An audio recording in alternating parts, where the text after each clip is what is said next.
Tensie was very down to earth, very practical.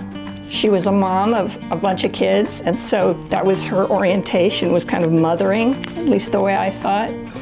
And she was willing to work with others to pursue, which at that time was giving away her money.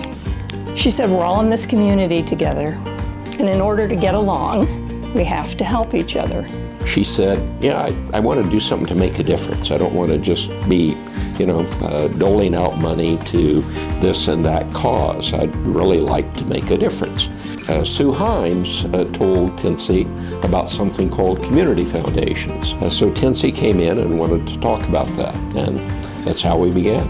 We all knew what we were looking for, which was some nonprofit way to both spend Tensie's $500,000 and attract others to bring their charitable desires and money to a place where it could be safely invested and easily spent. The idea of a community foundation is that it is supposed to be broadly representative of the community, and it needed to have a board of directors that reflected that broad support. By establishing the foundation the way she did, it would invite other people to also join and give and make an impact. We knew to be a success, we had to get deep into the community. They recruited probably the most talented group of community leaders in Douglas County that you could find. Yeah, we were really learning, and we were really trying to figure out how we were going to be able to work with the community in, let's say, the arts and health and human services and, other foundations. It was one of the best boards I've ever been on in the fact all of them cared about what we were doing. We're not taking anybody's money, we're putting our money together to make this grow into what Tensie wanted it to be. And because it was accumulation of a number of people's funds, we could use an outside entity that would give us a higher return, a reliable, easy-to-use structure. Donor-advised funds was a key to making it marketable to individuals who sort of trusted the idea, but kept them in the loop as to how it was going to be spent.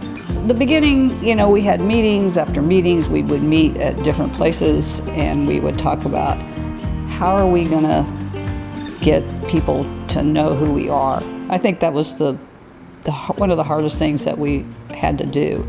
And so the Kansas Health Foundation said, well, if you raise this amount of money, we'll give you this much. There was, I think, real growth in the number of community foundations that were being established in the state of Kansas very shortly after the Douglas County Community Foundation was established. The Kansas Health Foundation sold a hospital, and so one of their causes was to use those funds to try to support and establish community foundations throughout the state of Kansas, going into all of these other communities and establishing community foundations. So it kind of was an incentive for all of us to go out and speak to people about how they should belong to the community foundation, because honestly for several years a lot of people still didn't know who we were. The community foundation is about compassion and love of community, love of neighbor, and so what we were doing is we were trying to connect directly with people on the front lines who were really extending themselves. There are so many people that have such fond memories of Tensie. When she went to Webb Golden and said, what can we do? And Webb suggested starting, the Community Foundation. It has just blossomed way beyond what anybody could have ever expected. I'm very proud of what the organization has done over 25 years, and I think it's earned its right to be a pillar of the community. And I think there are times when all of us look back and say, good golly, look what we've done, to keep Lawrence up and moving. And I feel pretty proud of that. The Community Foundation has helped provide some of that money that's helped organizations grow and change and realize really what their dreams are. And it's very gratifying to know I might have had like some little role in that.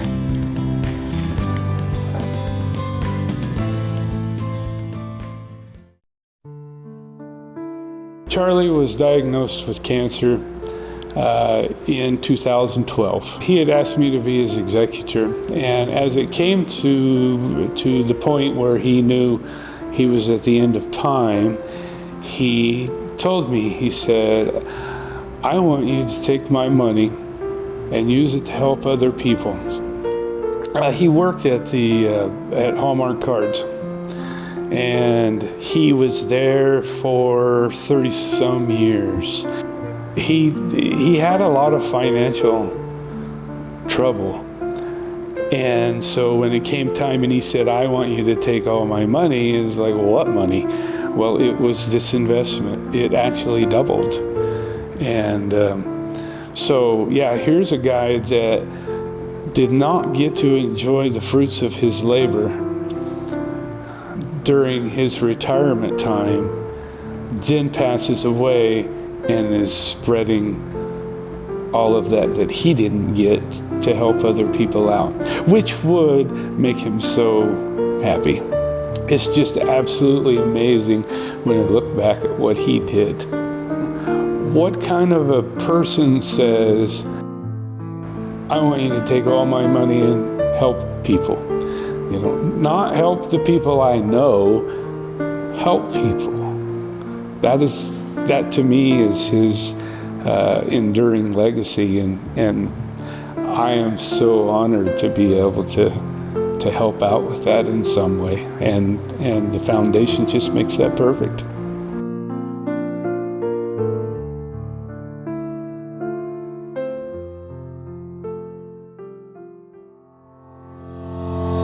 Mary and I have 3 children. This is one of them, the oldest, and they're all 3 really bought into this, and it helps us connect where we ought to be connected, and that is with people who need our help, and we're just so fortunate to be able to be in the position. I mean, I can think back to his dad as well, and he would drive around in his truck with just a bunch of trees, and I was like, what's he doing? There's just all these trees. Do you remember that? Uh-huh. Yeah.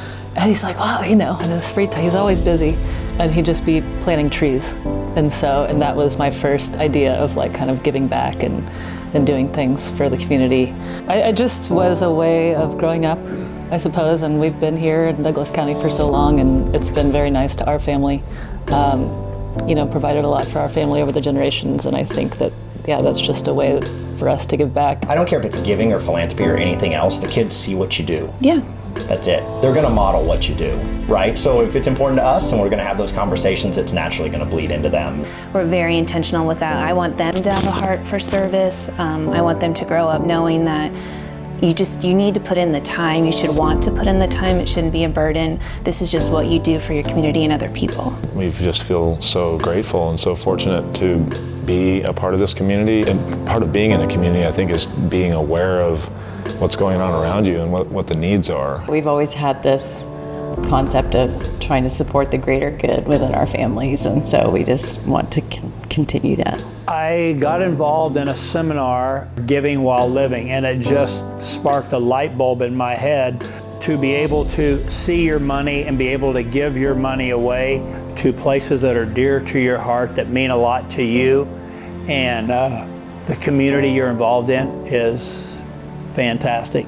People are so thankful, and they express that to us, and they express that via DCCF too. That's not why you do it, but there's a lot of people that need help. I think one of the really wonderful things about giving locally is that you do get to see the impact. Mm-hmm. When you give right here in your community, in your town, in your county, you get to see what happens with those dollars. You get to see your neighbors maybe getting something they need to meet their potential, live a better life.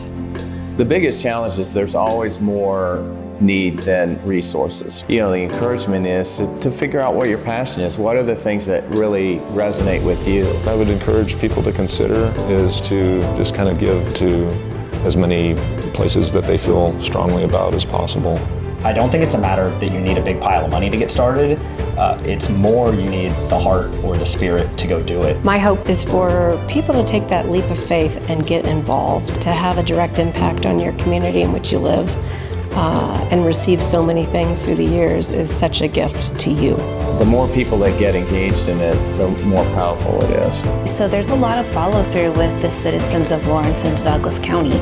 So I think we should all be proud of that people really do put their money and their time where their mouth is. Because we sort of express these values as a community here, but then you see, oh my gosh, over this last decade and a half, we have followed through.